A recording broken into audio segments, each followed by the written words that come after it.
네, 하이델베르크 요리문답 33문, 34문 할 순서입니다. 지금 간단히 지도를 그려보면 하이델베르크 요리문답은 세 부분으로 나눠진다고 그랬죠.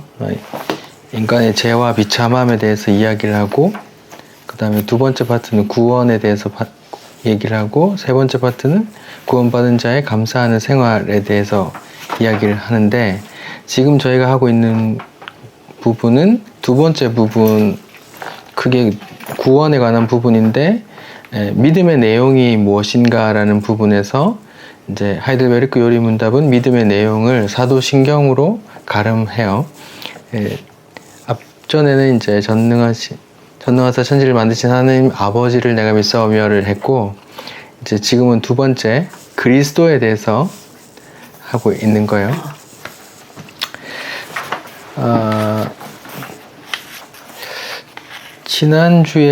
지난번에 시간이 너무 오래됐지만 그분을 왜 그리스도라고 부릅니까? 31문, 32문은 그런데 당신은 왜 그리스도인으로 불립니까? 이런 이야기를 했어요.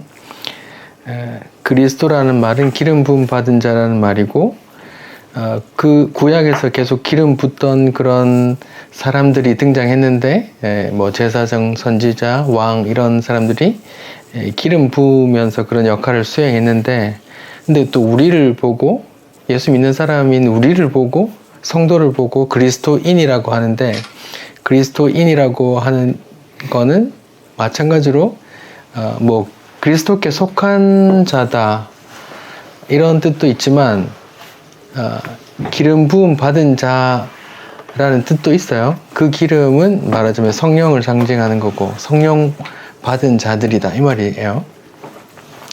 구약의 기름 부음 받은 자, 그리스도란 말은 정말로 기름을 부었는데, 신약에서는 예수님, 그 실체 대신 예수님이 오셔서 이렇게 누가 기름을 부은 게 아니고, 세례를 받을 때 하늘에서 비둘기 같이 이렇게 성령이 내려줌을 받았잖아요. 그걸 다 구약에서는 그냥 기름으로 이렇게 붓는 것처럼 묘사한 거죠. 기름 부음, 구약으로는 메시아, 헬라어로는 그리스도, 영어로는 anoint 이렇게 하죠. 기름 부음 받다 이런 의미가 있고요. 자, 지금 우리가 33문, 34문도 역시 계속 그리스도에 대해서 이야기합니다. 제가 한번 읽어볼게요. 33문을 읽으면 여러분이 답을 좀 해주세요. 우리 역시 하나님의 자녀인데 그분을 왜 하나님의 독생자라 부릅니까? 그리스도만이 하나님의 본성적인 영원한 아들이지만 우리는 그이 때문에 은혜로 하나님의 자녀를 입양되었습니다. 하나님의 자녀, 우리도 하나님의 자녀인데 왜 그분을 하나님의 독생자, 외동아들이라고 이렇게 표현하느냐 이렇게 말이죠. 그건 성경에서 하나님의 아들 계속 그렇게 표현되기 때문에요. 제가 우리 수요 모임 카톡에 말씀 구절을 얹어드렸어요. 예수님께서 세례 요한으로부터 세례를 받을 때 이제 하늘에서 소리가 들렸거든요. 마태복음 3장 17절에 하늘로부터 소리가 있어 말씀하실 때 이는 내 사랑하는 아들이요 내 기뻐하는 자라 이렇게 말했어요. 그러니까 하나님께서 직접 얘는 내 아들이야, 내가 기뻐하는 자란다 이렇게 말을 했고, 또 변화산 사건에서 모세와 엘리야 같이 예수님이 막 거룩하게 돼서 이렇게 얘기하는 그 와중에 이제 하늘에서 말씀이 들려서 이르시되 이는 내 사랑하는 아들이요 내 기뻐하는 자니 너희는 그의 말을 들어라 이렇게 또 하늘에서 직접 그런 메시지가 있었던 거죠. 그러니까 이 사람을 가리켜 하나님의 아들, 내 아들이야 이렇게 말한 구절들이 성경에 분명히 나온다. 그런 것이고, 그러면 우리는 뭐 그리스도만 하나님의 아들이면 또 우리는 뭔데? 라고 말하면 이제 우리가 얼마 전에 요한복음 20장 17절에서 예수님께서 부활하고 나서 이제 마리아한테 만지지 마라 하시면서 이제 내가 하늘로 올라가야 된다라고 하시면서 이렇게 말씀하셨어요. 요한복음 20장 17절에 예수께서 이르시되 나를 붙들지 말라 내가 아직 아버지께로 올라가지 아니하였노라. 너는 네 형제들에게 가서 말하되 내가 내 아버지 곧 너희 아버지 내 하나님 곧 너희 하나님께로 올라간다 하시라 하니까 예수님도 하나님의 아들인데 또 제자들의 또 아버지도 하나님이라고 하니까 형제라고 하는 거죠.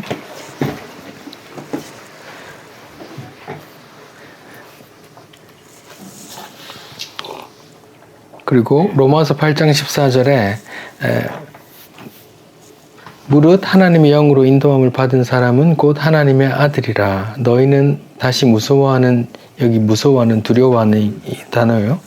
종의 영을 받지 아니하고 양자의 영을 받았으므로 우리가 아빠 아버지라 부르짖느니라. 성령이 우리 영과 더불어 우리가 하나님의 자녀인 것을 증언한다. 이렇게 말하고 있습니다. 그러니까 예수님을 성경은 하나님의 독생자라고 하고 하나님의 독생자라고 하면 외동아들인데 또 우리를 보고 자녀라고 하니까 이런 부분을 어떻게 하느냐 이런 부분이에요. 자, 그러면 33은 당신은 왜 그분을 우리 주라 부릅니까?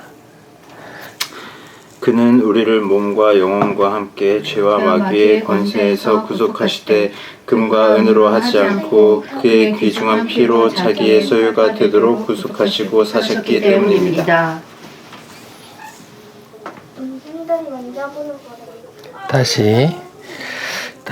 제가 당신은 왜 그분을 우리 주라고 부릅니까? 왜 주님이라고 부릅니까? 라는데 이유가 우리 영혼을 죄로부터 구속하셨고 마귀의 권세로부터 해방시켜서 우리를 주의 것으로 삼았기 때문입니다. 이런 말이에요. 말하자면 구원하셨기 때문에 우리 주라고 부릅니다. 이런 말이에요.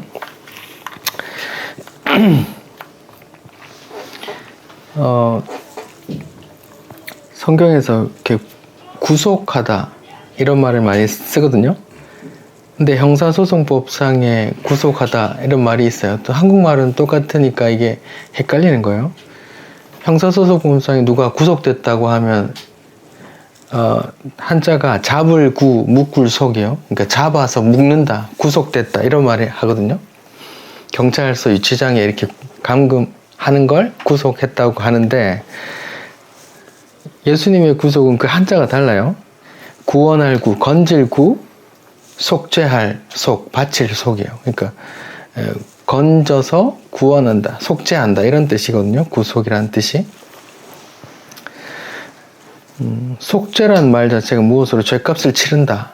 속죄했어? 내가 돈을 이만큼 내서 속죄하려고 합니다. 내가 착한 일을 많이 해서 속죄하려고 합니다. 이런 말을 쓰거든요. 무엇으로 죄값을 치르다 이런 말이에요. 그러니까 구속이라는 말은 이제 구원한다. 죄값을 대신 치러주셔서 구원해 주셨다 이런 뜻인데 구원이랑 같은 의미로 아시면 돼요. 예수님을 우리 주라, 우리 주인이라고 부르는 이유에 대해서 지금 이야기를 하는데 그분이 우리를 구원하셨기 때문에 뭘로부터? 죄로부터, 사망 권세로부터 구원하셨기 때문에 그 구원의 이야기를 다 마치고 다 이루었다고 돌아가셨고 부활하셔서 이제 또 평안하뇨라고 물었던 거죠. 베드로전서 1장 18절 우리 카톡에 보면은 나오는데 베드로전서 1장 18절에 보시면 같이 한번 읽어볼까요? 18절 19절 너희가 알거니와 너희 조상이 물려준 헛된 행실에서 대속함을 받은 것은 은이나 금같이 없어질 것으로 된 것이 아니요 오직 흠없고 점없는 어린 양 같은 그리스도의 보배로운 피로 된 것이니라. 네.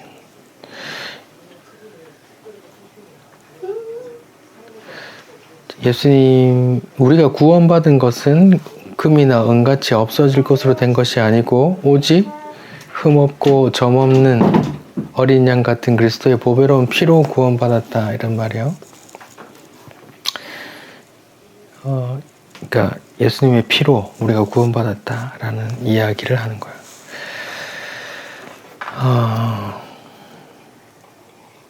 그리고 고린도전서 한번 읽어볼까요? 고린도전서 6장 19절 20절 시작. 너희 몸은 너희가 하나님께로부터 받은 바 너희 가운데 계신 성령의 전인 줄을 알지 못하느냐. 너희는 너희 자신의 것이 아니라 값으로 산 것이 되었으니 그런즉 너희 몸으로 하나님께 영광을 돌리라. 자, 구원과 예수님이 구원하셨고 또 우리의 주인 되신 이유를 주인 되셨다라는 것에 대해서 이야기를 하고 있는데, 베드로전서에서는 우리가 구원받은 게 죄의 값을 씻은 게 우리가 금을 내서 은을 내서 한 것도 아니고 오직 흠없는 예수님의 피로 된 것이고, 또 고린도전서에서는 말하기를 너희 몸은 성령의 전이고 너희 몸은 너희 자신의 것이 아니라 값으로 샀다. 하나님의 보배로운, 예수님의 보배로운 피값으로 산 것이니 너희 몸으로 하나님께 영광을 돌리라 이렇게 말하거든요. 그러니까 예수님이란 분이 우리를 자기 생명, 자기 피값으로 우리를 사셨어요. 이렇게 뭐 수련회 같은 데 가면 이제 말씀하시기를 우리는 얼마짜리냐, 예수님짜리다 이렇게 말하곤 했어요. 뭐 100원짜리다, 200원짜리다 다 가격이 있는데 예수님의 피로 사셨단 말이죠. 우리를 구원하셨고 죄에서 구원하셨고, 우리가 왜 예수님을 주님이라고 부르느냐, 예수님이 자기 피값으로 흠없는 자기 피값으로 우리를 사망 권세에서 죄에서 구속하셨고 우리를 사셨기 때문에 자기 것이라고 하는 거예요. 그래서 자기 것이기 때문에 우리를 구원하신 주님께 주님이라고 부른단 말이죠. 사실 기독교에서 제일 흔히 부르는 건 예수님이라기보다 주님이라고 부르는 게 더 익숙하고 더 많이 불려지지만 그냥 호칭일 뿐이고 아무도 이렇게 그거 진지하게 생각을 잘 안 한단 말이죠. 그냥 성경은 이렇게 말해요. 피값으로 너희를 샀어. 그러니까 너희는 너희 게 아니야. 내 거야. 이렇게 말하는데 그냥 우리는 어때요? 대부분의 크리스찬들은 나는 내 거기 때문에 내가 하나님 이거 하고 싶으니까 당신이 좀 도와주세요. 이렇게 한단 말이죠. 이거 자체가 성경의 시스템이 안 맞는 거예요. 아니, 니는 니를 주장할 수 없다니까? 내 거야. 이렇게 말하는데, 아니요, 저는 이거 하고 싶은데, 당신이 좀 도와주세요. 이렇게 한단 말이죠. 아니야. 성경은, 너는 네 게 아니라니까? 너는 네 삶을 살려고 준 게 아니야. 그냥, 내가 목적이 있어서 니를 건져냈단다라고 하는 게 있는데, 그 목적은 하나님께 영광 돌리는 건데, 그럼 그리스도인으로서 영광 돌리는 게 뭔데요? 그리스도인으로서 어떻게 사는 게 영광 돌리는 거예요? 내 뜻대로 사는지 아니면 하나님 뜻대로 사는 거. 하나님 뜻이 뭔데요? 예수님 믿는 거. 야, 이제 다 하시는데 접붙여 사는 거. 교육의 힘이다, 그쵸? 이 머리로만 안다, 그쵸? 일부러 쓰시면 그런 고민을 해야 된다고요. 그리스도인으로서 영광 돌리는 삶이 뭐냐? 이게 보통 사람들이 생각하는 것처럼 그리스도인으로서 하나님께 영광 돌리는 건 내가 착하게 살아서 그런 말 하는 게 아니에요. 내가 높아져서 내가 성공해서 하나님 영광 돌려야지, 이것도 아니에요. 내가 어떤 한 분야에서 내가 세상에서 인정받으면 하나님께 영광 돌리는 거겠지, 그것도 아니에요. 성경 어디에도 네가 세상에서 인정받으라는 말이 없어요. 그리스도인으로 영광 돌리는 삶이 뭔지 우리가 늘 고민하고 평생 고민하고 그걸로 살아야 되는데 잘 모른단 말이죠. 목사님도 잘 고민 안 하고 그냥 단순히 이렇게 해라, 이건 이렇게 해라. 이게 사람들 속에 내재된 종교심이 있는데 그 종교심을 발휘하길 원하거든요. 이런 걸 원해요, 사람들은. 예를 들면 목사님이 앞에서 11조 해라, 주일 성수해라, 주일 봉사, 성가대나 교사해라, 이런 몇 가지를 정해주면 내가 이걸 몇 가지를 함으로써 내가 그리스도인으로서 할 바를 다 했다, 하나님께 영광 돌리는 삶을 살았다, 그리스도인으로서 산다 라고 그렇게 안심해요. 그런 걸 원해. 교회에서 몇 가지를 해라 하면 몇 가지를 하고서 또 안심해버려. 주일날 그렇게 주일 하루 그렇게 살고 나머지 6일은 또 내가 내 주인이 되어서 이렇게 사는 거죠. 그러면 닭광이에요. 닭광.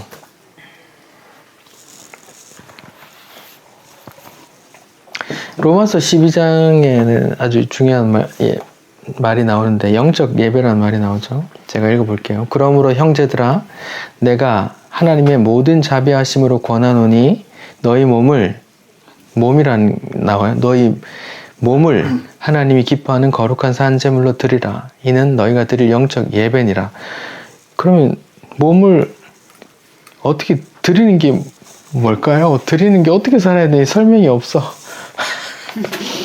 내가 그냥 확 죽어버리면 몸을 드리는 건가? 그걸 또 영적 예배라고 하네요. 영적 예배는 또 뭐야? 우리 예배는 그럼 영적 예배가 아닌가?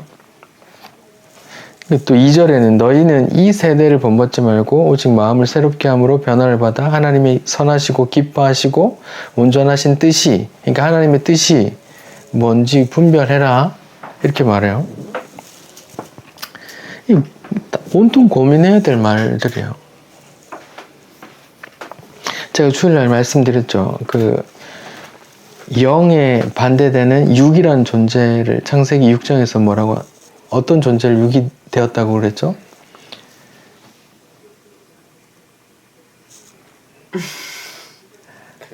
안 좋은 거. 노아 방주 찾아봅시다. 창세기 6장을 찾아봅시다. 안 좋은 거.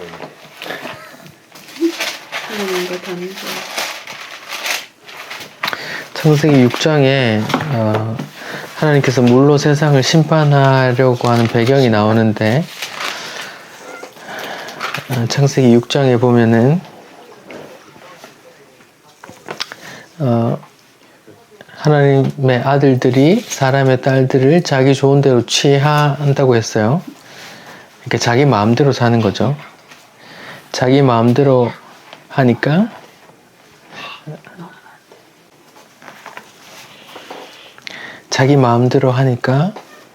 이제 여호와께서 뭐라고 하세요? 나의 영이 영원히 사람과 함께하지 아니하리니 이는 그들이 육신이 되리라. 그러니까 하나님의 영과 교통이 단절된 상태를 성경은 육이라고 해요. 육신이라고 해요. 그러면 그에 반해서 영이라는 건 뭐예요? 하나님 안에 안식하는 상태. 하나님과 이렇게 교류하는 상태, 하나님께 예배하고 하나님의 뜻을 알고 하나님의 기뻐하시는 분이 누구신지, 그분이 무슨 일을 하셨는지 알고 묵상하고 찬양하고 감사하는 걸 영이라고 그래요. 그럼 영의 예배를 어떻게 해석해야 돼요, 그러면? 하나님과 교제하는. 사마리아 우물가 여인하고 예배를 할 때 여기서 예배 드려야 됩니까? 저기서 예배 드려야 됩니까? 라고 질문했는데 여기 아니고 저기도 아니고 무엇과 무엇으로 드리는 예배라고 해요. 신령과 중심. 이렇게 그건 이제 옛날 성경이고 지금 성경은 영과 진리로라고 돼 있는데 이게 영과 진리로 예배를 드린단 말이에요. 영은 아까 어떤 의미를 했어요? 하나님과 교제하는.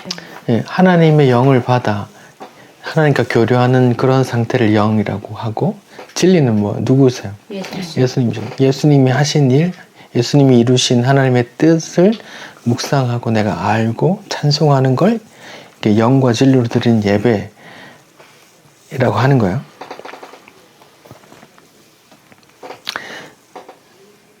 자, 그러면 이 세대를 본받지 말고 하나님의 뜻을 분별하라고 하는데, 이 세대는 어떤 식으로 살고 하나님의 뜻은 또 뭐죠?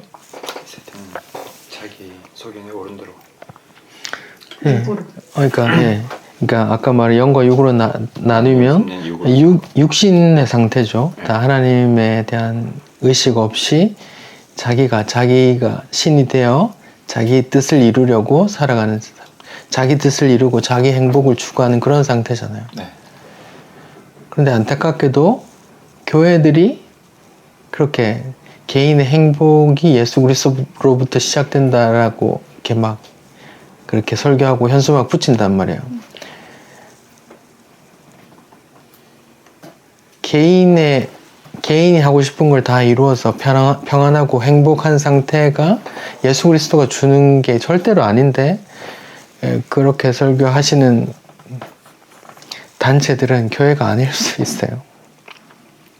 육적인 상태를 마음껏 누리는 그런 행복한 상태를 예수님이 준다고 하면 거기서 말하는 예수는 성경이 말하는 예수가 아니라 다른 예수일 수 있다고요. 그러니까 이 세대는 다 하나님의 의식 없이, 하나님과 교통함 없이 다 자기가 자기 뜻을 이루며 자기 행복을 추구하며 자기 좋은 것들을 이루며 살아가는 그런 상태잖아요. 그런 걸 본받지 말고 하나님의 뜻을 분별하래요. 그럼 하나님의 뜻은 뭔데요? 하나님의 뜻이 뭔데요? 우리가 알잖아요. 내가 보내는 예수 보내는 거죠. 예수 믿는 거죠. 요한복음 6장 28절에 우리가 어떻게 하여야 하나님의 일을 하오리까 이렇게 물으니까 예수님이 대답하시되 하나님께서 보내신 일을 믿는 것이 하나님의 일이라 그래요. 그러니까 하나님의 일을 우리가 뭐 해야 될까요? 라고 하는 게 그냥 하나님이 보내신 자 예수를 믿는 게 하나님 일이라 하는 거고, 자, 요한복음 6장 40절에도 내 아버지의 뜻은 아들을 보고 믿는 자마다 영생을 얻는 이것이니 마지막 날에 이건 내가 살 일이라 이렇게 하죠. 하나님의 뜻은 내가 아들 보냈으니까 아들 믿고 구원받아 이런 거예요. 그러니까 하나님의 뜻이 무엇인지 분별하라고 살아요. 이 세대를 따르지 말고라는 말은 모두가 다 자기 뜻대로 자기 뜻을 세우고 자기 행복을 위해서 자기가 하고 싶은 것을 매진하면서 일평생 자기 시간과 노력, 물질을 모든 걸 쏟아부어 자기가 원하는 대로 살아가는 이 세대를 본받지 말고 너는 하나님의 뜻이 무엇인지 분별하면서 살아. 하나님의 뜻이 뭐라 그랬죠? 예수 믿는 거고 그 예수를 내가 알았으면 또 그 예수를 전하는 삶이거든요.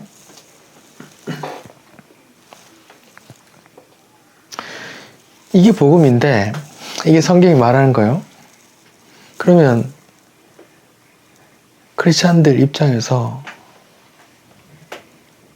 어떤 마음이 생겨요? 그러면 나는 우리 인생은 아무것도 아니란 말이가 이런 마음이 든다고요. 예, 그래 당신은 아무것도 아니라고 말하는 게 성경이라니까요. 당신 일평생 죽을 때까지 뭔가 하이 더 하이스트 그 가장 높은 어떤 업적을 이뤘다고 한들 그게 뭔데? 곧 당신은 눈 감고 가야 되는데 그게 뭔데?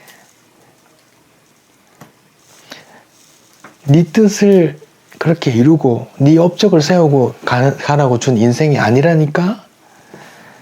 내 뜻이 있단다. 내가 널 구원하고 널 구원시킨 이유가 있단다. 내 뜻이 있단다. 너는 내 뜻을 좀 분별하고 내 뜻이 뭔지 이렇게 고민하면서 살아봐.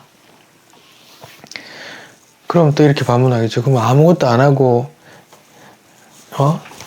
저기 밖에 나가서 노방전도만 하고 그렇게 살아면 그럼 밥이 나오나 떡이 나오나 그럼 어떻게 살고 가정을 어떻게 하고요?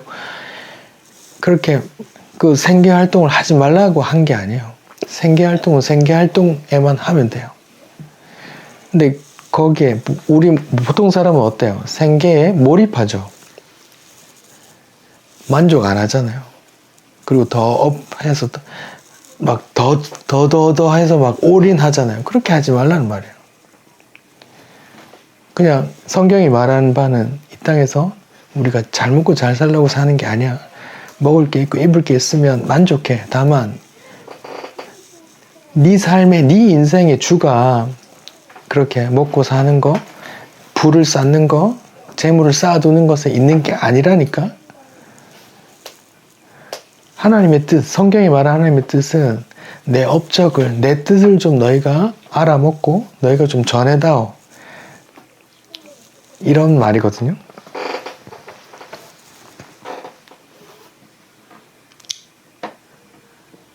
이해가 되세요? 네.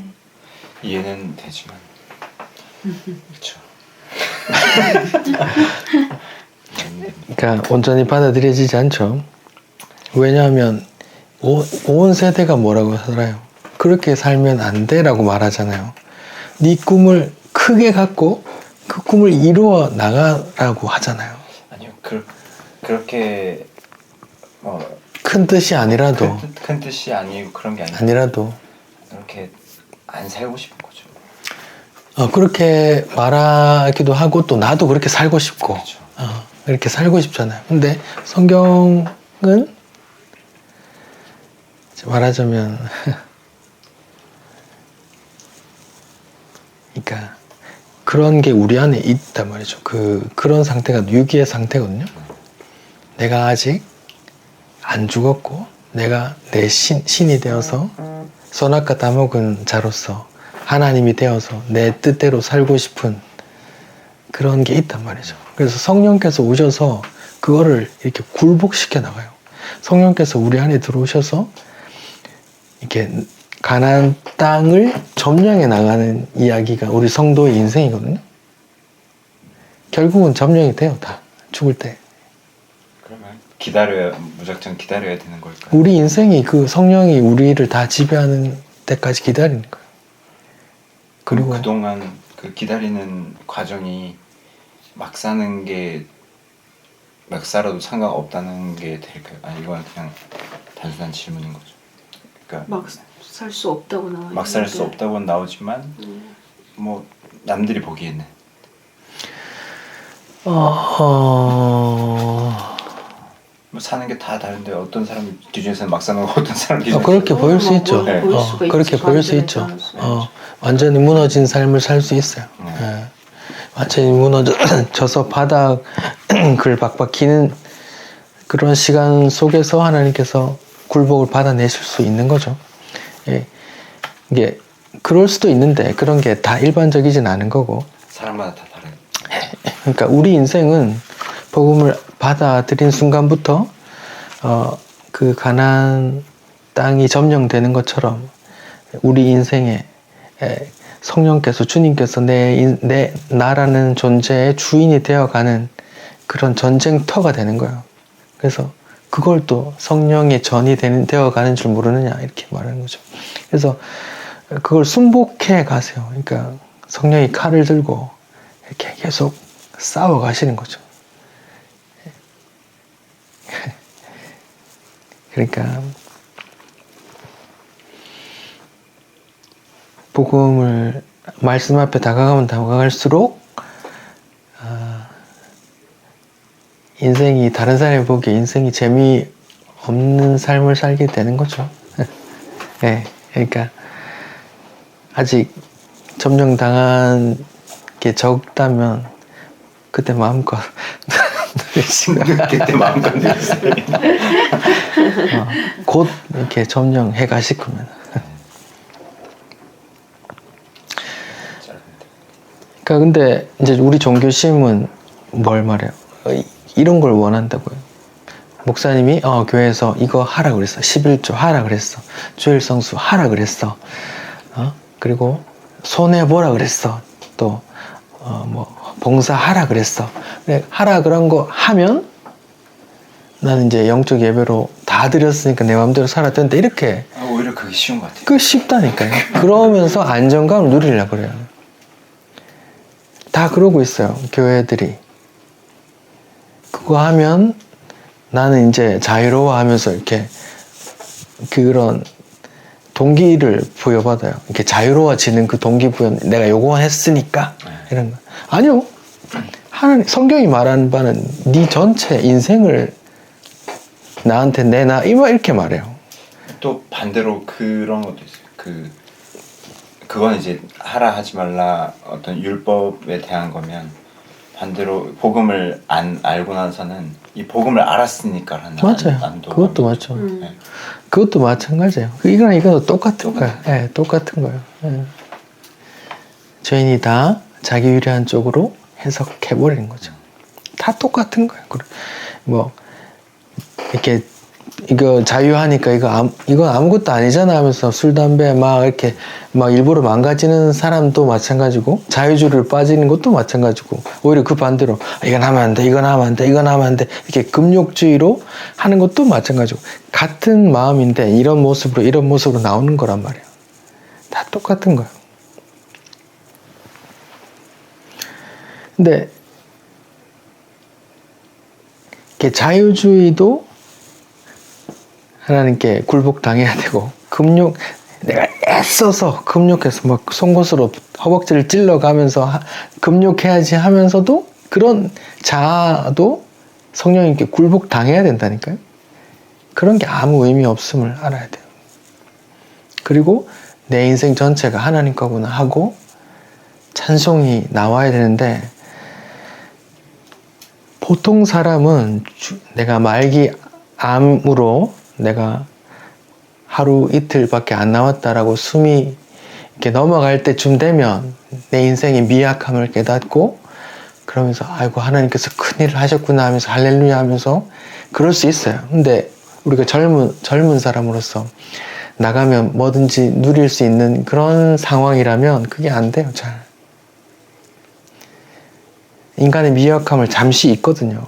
내가 아직 젊은데 내가 아직 힘이 있는데 돈이 있는데 내 좋아하는 사람들이 이렇게 많이 있는데 하고 단단 말이에요. 근데 젊을 때나 죽기 몇 시간 전에 사람의 미약함은 똑같아요. 사람의 실존은 똑같다고.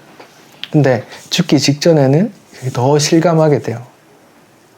근데 젊을 때는 잘 모르죠. 그래서 잠언서, 전도서에 청년의 때 하나님을 알라고 하는 거고요. 그러니까 우리는 그런 뭐 교회 지도자들에게 목사님에게 그런 몇 가지 규율을 이제 요구하고 그걸 지켰어 하고 안도감을 느껴도 안 돼요. 우리 인생 전체를 내놔라 한다니까. 예수님의 피는 우리 전체를 넌 이제 내 거야 하고 자기 소유 삼았단 말이죠. 그러면 우리는 우리 게 아니라고 되는 거예요. 제가 베드로전서를 읽어볼게요. 베드로전서 2장 9절인데요. 제가 읽어볼게요. 그러나 너희는 택하신 족속이요 왕같은 제사장이요 거룩한 나라요 그의 소유예요. 그의 소유된 백성이니 이는 너희가 어두운 데서 불러내어 그의 기이한 빛에 들어가게 하신 이의 아름다운 덕을 선포하게 하려 하심이라. 여기에 우리 인생의 의미가 있어요. 우리 인생의 의미가 뭐라고요? 하나님의 덕을 선포하게, 선전하게, 전하게 하는 거예요. 그럼 우리가 나가서 전도지만 돌리라는 게 그런 의미가 아니에요. 내가 하나님이 하신 일, 그 아들을 통해서 하신 일을 내가 깨닫고, 아, 내가 하나님의 심판을 면했구나. 그리고 평강의 상태를 얻었구나 하고 할렐루야 하면서 알아먹고 찬송하는 삶, 그 삶을 말해요. 그래서 사람들이 나한테 물을 때 언제든지 그 하나님이 하신 일을 전할 수 있는 상태, 그런 상태를 말해요. 자, 보세요. 직업에 관해서 성경이 말하는 바를 좀 제가 정리를 해봤어요. 고민하면서. 소위 젊은 사람들 혹은 직업을 바꾸려고 하는 사람들은 하나님의 뜻을 구한다고 하잖아요. 하나님 제가 무슨 일을 해야 뭐 하면서 먹고 살까 이렇게 하는데 성경에 내가복음 20장에 보면 옛날에 그랬던 거 내가 보고까지 생명의 삶이야. 동간아 너는 변호사가 되어 억울한 사람을 위해서 법률적으로 싸워주는 그런 사람이 되라. 그게 있는 줄 알았어요. 저도 그걸 읽고 저걸 쫓아갔어. 내가복음 20장이었어. 근데 성경 어디에도 그런 게 없어. 동간아 너는 이 직업을 해라. 이런 구절이 없어요. 성경은 대신 이렇게 뭉뚱그려 말해요. 모든 것을 할 수 있다. 다만 그리스도를 따를 수 있어야 하고 그리스도를 전할 수 있어야 한다. 네가 어떤 직업을 택했는데 그리스도를 따를 수 없고 그리스도를 전할 수 없으면 그건 안 되는 거예요. 모든 일을 할 수 있어요. 다만 하나님의 일을 전할 수 있는. 예를 들어서 내가 여자들 돈 빌려주고 돈 못 갚으니까 네 몸이라도 팔아서 갚아 하면서 내가 악덕 포주가 될 수 있어요? 그 여자한테 복음을 내가 어떤 여자를 돈으로 얽어매고 너는 몸을 팔아서 날 먹여 살라. 나한테 돈을 벌어줘 하면서 내가 그리스도를 따르고 그리스도를 전할 수 있어요? 없죠. 안 된다니까요. 그건 하면 안 되는 일이에요. 너는 포주가 되지 마라 이런 말은 없지만 그리스도를 따를 수 없고 전할 수 없는 일을 하면 안 되는 거예요. 내가 사기를 설계했어요. 다단계 사기를. 비트코인 이게 상장되면 큰 돈을 벌 거야 하면서 사람 물어오면 퍼센티지 20%, 한 사람 물어오면 20%씩 더 줘. 이렇게 막 다단계를 해서 사람들 눈에 피눈물을 흘리게 만들 속셈을 갖고 있으면서 내가 그리스도를 전해야 이렇게 하는 게 돼요, 안 돼요? 안 된다니까요. 성경은 어떤 직업을 하라 하지 마라 라는 직업은 없지만 그냥 명확한 규칙은 있어요. 네가 자기를 부인하고 나를 따라야 된다. 그리고 나를 전해야 된다. 이것을 고민하고 이것과 배치되면 언제든지 그만둘 수 있어야 돼요. 내가 어떤 일을 하려고 했어요. 그래서 어떤 일을 시작했어요. 어떤 직장에 들어갔어요. 근데 자꾸 하청업체에 갑질하라 그러고 하청업체에 막 손해를 막 감당하게 하라고 하고 이런 거를 일을 하려고 이런 게 한다. 그럼 기도해야죠. 그리고 이걸로 그리스도를 전할 수 없다. 그리스도 성령께 여쭤봤을 때 이게 맞지 않는 일이라 하면 좋은 월급, 좋은 대우라도 언제든지 그걸 나올 수 있어야 돼. 내가 모르고 시작했어요. 근데 알고 보니까 깊숙이 들어가 보니까 다단계고 사기야. 그러면 거기서 계속 사람들을 끌어들이면 돼요, 안 돼요? 지금이라도 그 한순간이라도 내가 너무 큰 일을 했구나 하면서 사표를 내고 내가 유익을 얻은 걸 사람들 돌려주면서 이거 사기니 가지 마라 라고 전하고 나와야 되는 거죠. 그러니까 우리 크리스천이 그런 거예요. 모든 것을 할 수 있는데 그 기준, 내가 그리스도를 알고 그리스도의 사랑을 아는 자로서 그리스도를 전해야 되는 입장에서 이거하고 맞지 않은 것 같다 할 수 없는 거죠.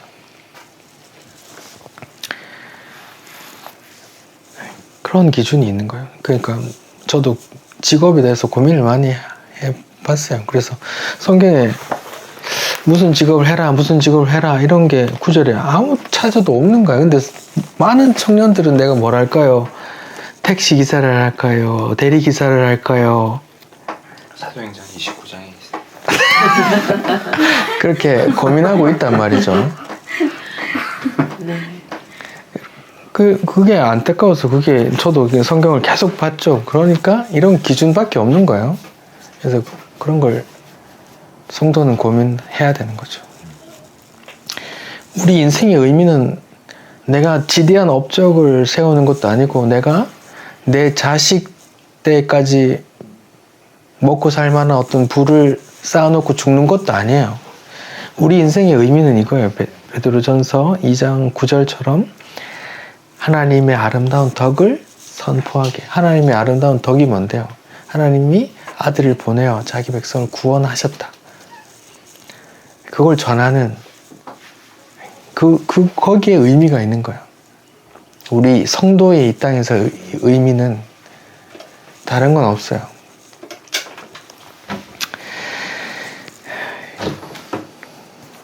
그래서 우리가 예수님을 주님으로 부르는데 다 동의하셨으면 좋겠습니다. 네. 기도하겠습니다. 주님, 우리가 예수님을 나의 주인님이라고 부릅니다. 예수께서 흠없고 티 없는 보혈로서 우리를 피값으로 우리를 사셨고 자기 소유로 삼았다고 하셨으니 우리가 주님이라고 부릅니다. 우리가 그리스도인으로서 주님의 소유된 백성으로서 나의 뜻과 나의 행복을 위해 살아가는 것이 아니라 하나님의 뜻, 예수를 통해 구원하는 그 하나님의 사랑, 하나님의 긍휼을 아는 자로서 또 그 긍휼을 또 전하는 자로서 그렇게 살게 도와주십시오. 감사합니다. 예수님 이름으로 기도드립니다. 아멘.